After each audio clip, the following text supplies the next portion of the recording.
નમસ્કાર, world media ન્યૂઝમાં આપનું સ્વાગત છે। હું છું સફી શેખ। જોઈએ આજના નવા સમાચારો। ભરૂચ જિલ્લાના હાસોટ તાલુકાના રાયમા ગામે નહેર નજીક તૈજી દેવાયેલા નવજાત બાળકની ઘટનાએ સમગ્ર જિલ્લામાં ભારે ચકચાર મચાવી છે। માનવતાને શરમાવે તેવી આ ઘટનામાં હવે હાસોટ પોલીસે જાતે ફરિયાદી બની ભારતીય ન્યાય સંહિતાની સંબંધિત કલમો હેઠળ ગુનો નોંધી તપાસનો ધમધમાટ શરૂ કર્યો છે। પ્રાથમિક તપાસ મુજબ નહેર નજીક નવજાત બાળક લાવારીસ હાલતમાં પડ્યું હોવાનું સ્થાનિકોને જણાતા તાત્કાલિક પોલીસને જાણ કરવામાં આવી હતી। પોલીસે ઘટના સ્થળે પહોંચી બાળકને તુરંત સારવાર માટે હોસ્પિટલમાં ખસેડ્યા હતો।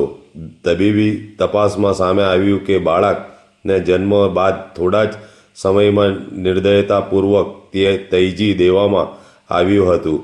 બાળકના શરીરે સામાન્ય ઈજાઓ પણ જોવા મળતા હાલ તેની સારવાર તબીબોની દેખરેખ હેઠળ ચાલી રહી છે। આ ગંભીર ઘટનાને પગલે હાસોટ પોલીસે કોઈ પણ ઢીલાસ રાખ્યા વગર જાતે ફરિયાદી બની ગુનો નોંધ્યો છે। તપાસના ભાગરૂપે ઘટના સ્થળ અને આસપાસના વિસ્તારના સીસીટીવી ફૂટેજ ખંગાળવાની કામગીરીથી હાથ ધરવામાં આવી છે। ઉપરાંત સ્થાનિક લોકોની પૂછપરછ, નજીકના આરોગ્ય કેન્દ્રો અને અન્ય સંભવિત સ્થળોએ તપાસ સહિત વિવિધ દિશામાં પુરાવા એકત્રિત કરવાની કામગીરી શરૂ કરવામાં આવી છે।